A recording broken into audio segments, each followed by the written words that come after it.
Assalamualaikum warahmatullahi wabarakatuh. Salam sejahtera, salam satu Malaysia, Brunei, Singapura dan Indonesia. Alright, hari ini saya nak buat satu video lagi tentang AUD New Zealand, tentang compression. Compression sebagai reversal signal. Maksudnya bila ada compression, kemungkinan besar price akan reverse untuk turun ke bawah. Okey, contoh kat sini contoh kat sini kita ada price naik ke atas, naik atas. And then kat sini price buat rally base drop. Price naik ke atas, buat rally and then base and drop. So kalau saya tandakan zone kat sini. Right, and then lepas tu price naik ke atas lagi, kecil. Dia cuba naik atas, cuba break this supply zone. Okay, tetapi tengok cara dia naik. Price saya tukar kepada time frame kecil M15.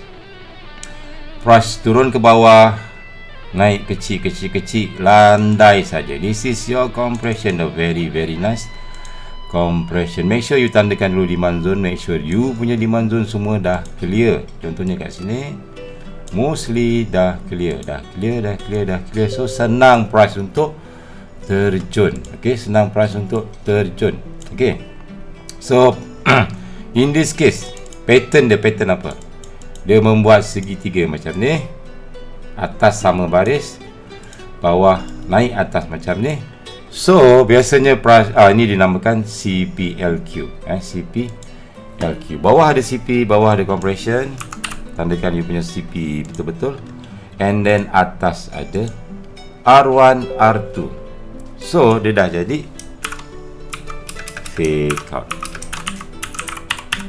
Macam biasa, bila ada R1, R2 sama baris, price biasa dia akan fake out, di mana price break ke atas, terjun. Dia dah jadi setup CPLQ. Setup CPLQ.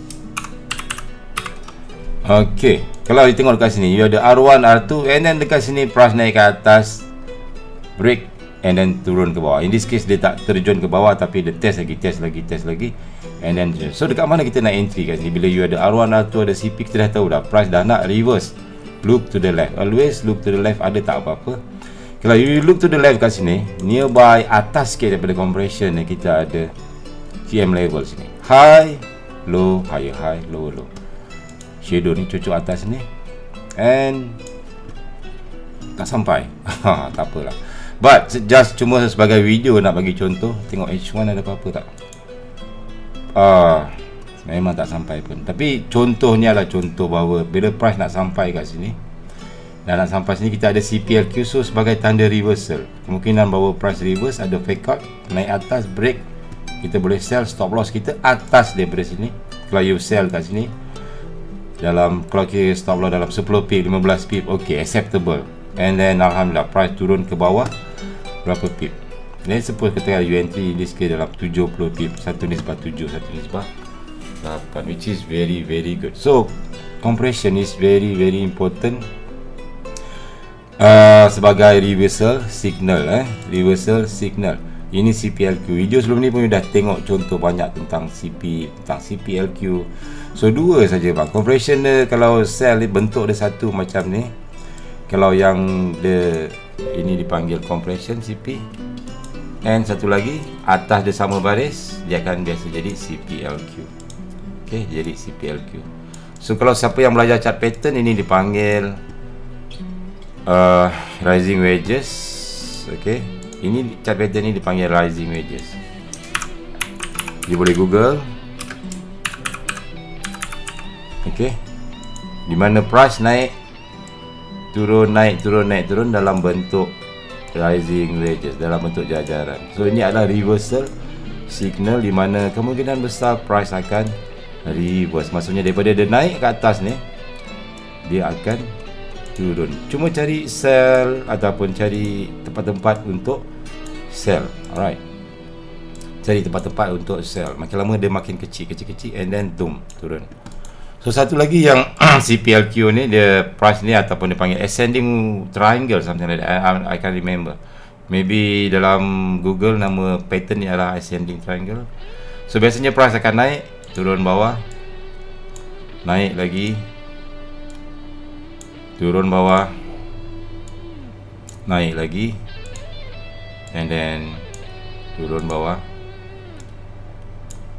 naik lagi, and turun bawah. So perbezaan antara pattern ni dengan pattern ni tak banyak beza. Perbezaannya hanya di atas kepala dia. Kepala dia yang ini kepala dia sama baris. Macam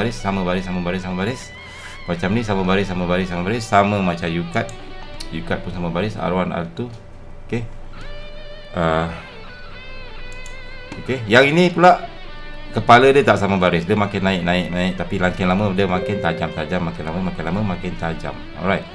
So ini dipanggil CPLQ, yang ni dipanggil CP. Dua-dua adalah reversal dengan syarat atas daripada ni mesti ada sebab untuk entry. Atas daripada kawasan ni, macam in this case, atas daripada kawasan ni mesti ada paling kurang supply zone, paling kurang QM level ataupun MPL. Carilah apa-apa sebab untuk you entry di sini. Okay.